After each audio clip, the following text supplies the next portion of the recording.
how are you today? I'm doing good, man. It's awesome. Got fed, drank a little bit. A little bit of enchiritos in the studio. It's very good. It's Arizona's Real Rock 98 KUPD. I have no idea why you guys flew all the way out here to talk to us. This is amazing. I have Zachy Vengeance and Matt Shadows from Avenged Sevenfold here in the studio with me. Dude, not even playing a show, just coming to do press at the radio station. Thank you so much for flying all this way. Absolutely, man. Thanks for having us. Why? Okay, where'd you guys come from? Was it Los Angeles? Los Angeles, California. How are things in beautiful Los Angeles? Actually, Orange County. We got to fly out from Orange County. Oh, nice. Beautiful John Wayne International Airport. Exactly. So you ever feel like when you're flying into John Wayne and the pilot just said, screw it, life's over, the way they take that deep dive It's amazing, right? Yeah, I feel like the guy's just committing suicide with me on the airplane. And when you fly out of there, it's just straight up. Yeah, it's like, hey, look at me. All the rich Newport people want you to turn off the engine. Yeah, exactly. So that was like the agreement to put an airport there. You had to turn off the engine, so it's pretty scary. Yeah, I know, because the plane goes up like this, and then it's just like, the engine stops. It feels like, okay, Sullenberger, what the hell are you trying to do around here? I'm glad somebody noticed that besides us. Really? Oh, yeah, I'm sure. Yeah, it's like they go up there and it's like they should be playing Van Halen's Jump while you're going up. So the new album is called Nightmare. Am I saying that right? Yep. All right. I just want to make sure. Nightmare. Okay. Nightmare.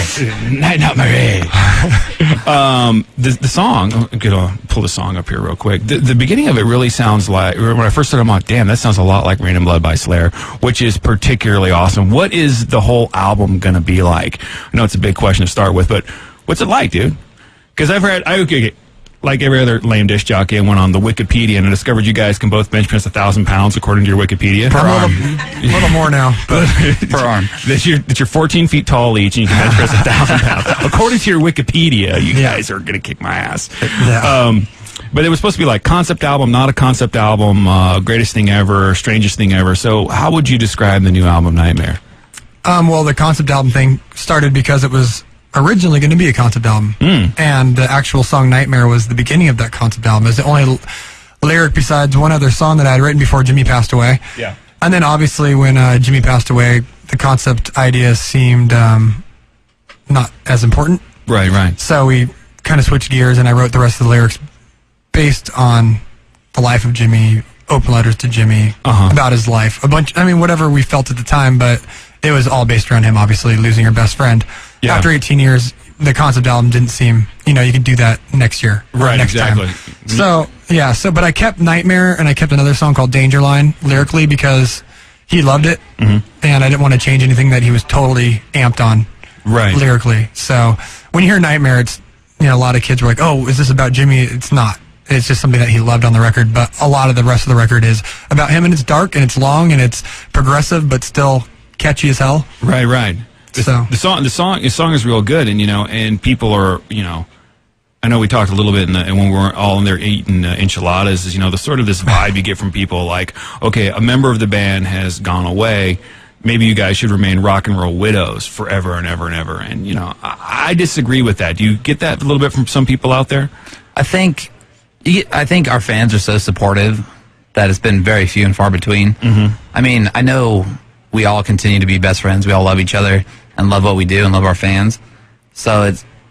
And I know Jimmy wouldn't have it any other way. Right. And this is the way that we get to keep him alive with everyone, I guess the question for us is, do we continue as Avenged Sevenfold? Right. Or do we put the name to bed and then continue making music?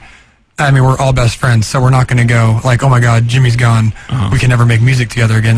We're the only people that we want to play music with. Exactly. So, but the question is, do you put the name to bed, or do you try to continue the legacy and keep putting out killer stuff? If we can't put out killer stuff, then you put it to bed. Right, exactly. And right now it's baby steps. Like anyone that's lost someone, they'll tell you it's just baby steps. You're never going to forget it. You're just going to have to live with it. And it's a part of you forever. And that's what we're dealing with right now. I understand that. I think we've all lost people who've been close to us, and it's tough. And I'm sorry for you guys. I mean, it's really because he was so young, man. It's like it's just it's out of the blue. You would think. You don't expect that call. Yeah, if he was like 128, you'd be like, oh, okay, well, yeah, exactly. Right. So let's talk about Mike Portnoy a little bit. So is he now the new member of the band, or is he just filling in for the meantime? Because he's supposed to be here with Dream Theater and Iron Maiden like in 2 weeks. Yeah, he's not a new member, but he basically when there was a longer process to this, but basically when we did decide to record the record, because every piece of music was already written before Jimmy passed away. We were 2 weeks out from going in the studio. Right. Jimmy had written all the demos, the drums were there, but they were on an electronic drum kit, and he hadn't done all the little flourishes and fills he was going to do. Right. Just he laid down the meat and potatoes of it. Okay, got it. So basically, when we were thinking about it, like who would ever be able to play the drums, we have a lot of his influences. We're friends with a lot of them, Vinnie Paul and Lars and those guys. But totally. I just felt technically and hand wise and just the cymbal work and all that stuff. Mike Portnoy was like the guy I think Jimmy really emulated his style towards, and so we called Mike, and Mike had been so supportive of that whole process. When he found out, he called and he sent flowers and he sent a cymbal signed, and that's awesome. He was really close, so we said, hey dude, what do you think about laying this down? And he was just totally honored and blown away. So we went to NAMM in LA and we met up with him, like had a secret dinner and talked to him and gave him demos. Nice. We didn't want anyone to see us with him because we didn't want rumors to start. Totally. But so we did that and gave him demos, and he called me the next day and said, this is killer. This is awesome. Cool. Like I can't wait to get in there and do this. So that's how it all came about. And then he threw out the idea, if you guys need to tour, I'd be happy to push Dream Theater back till the end of the year and do this with you guys because I really enjoy it. Oh, that's fantastic. That's actually a really, really cool thing. Because I was wondering, is like he's, one of the things I've noticed about Avenged Sevenfold, you guys all got like cool metal names. Is he going to get a cool metal name too? Dude, Mike Portnoy is as cool as it comes. He's already metal as it is. Yeah, he's already a famous drummer, so it's hard to. But we were throwing around the Rabbi. Oh, that would be fantastic. Yeah, so. Nice. It's Arizona's Real Rock 98 KUPD. I have Zachy Vengeance and M Shadows from Avenged Sevenfold. So you guys are actually going to be back here doing the rock show. Let's see, I can see it. September 19th with Disturbed, Avenged Sevenfold, Stone Sour, Hailstorm, and Hell Yeah. And Hell Yeah's got a new album coming out. What was the first metal song you remember hearing? We'll start with you. Oh, man. The first metal song you ever heard, you're like, holy crap. That was definitely probably Enter Sandman. Enter Sandman? I mean, I guess probably something like Paranoid from Black Sabbath because of my dad, but like what really caught on with me when I was growing up was probably like Enter Sandman. Right, so that was like the first time you remember hearing a metal song and you're like, oh, yeah, absolutely. Oh, the gates open. Exactly. How about you? The gates open for me with for like a proper metal track was Strength Beyond Strength by Pantera. Oh man. And me and the Rev, we got Far Beyond Driven, and we used to do the whole scam where we'd you buy 8 CDs for a penny.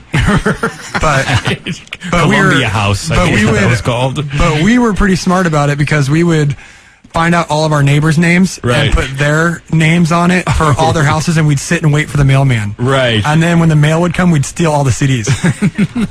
Nice. And it was pretty bad, but we were just little kids, and we just figured out this scheme to get all of our favorite metal records that way. Oh, man. And when we put in Far Beyond Driven, I remember seeing a review about it, like that and Meshuggah and a bunch of things, and we got all those records at once, and Nail Bomb and all these crazy Roadrunner bands. Yeah, totally. And when we put in Strength Beyond Strength, we just couldn't believe it. It was the heaviest, fastest, most powerful thing we'd ever heard.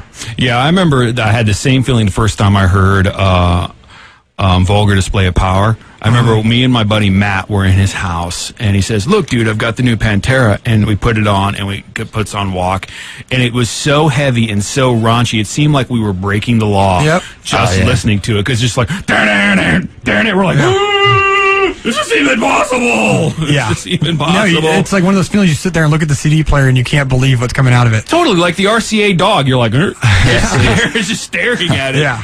Pantera's like the only band from back in the day that I miss, because, dude, I like, new bands and new music. I never go, oh, man, I really wish that, I'm trying to think, crap band back in the day that I really thought was awesome. Oh, man, I really wish Bang Tango was touring. It's like, but Pantera is the one band from back in the day that I miss. Yeah, it's crazy because, it's crazy because they can't play anymore, and Dime's not with us, and it's one of those bands that they've influenced everybody. Totally. And it seems like they got bigger and bigger even after they went away, and that's why I hope a band like Guns N' Roses doesn't make the same mistake. They don't get back together until that's not likely. Come on now. Yeah, I know. I mean, realistically, but it's crazy because once you lose a member, it's done. Oh yeah, you guys totally. But they would just be amazing if they got back together and just went around and did a world tour. I mean, how big would that be? Guns N' Roses. Yeah, if it really was Guns N' Roses, real Guns N' Roses playing all the old stuff. But that would be awesome. But bands get crazy, man. www.98kupd.com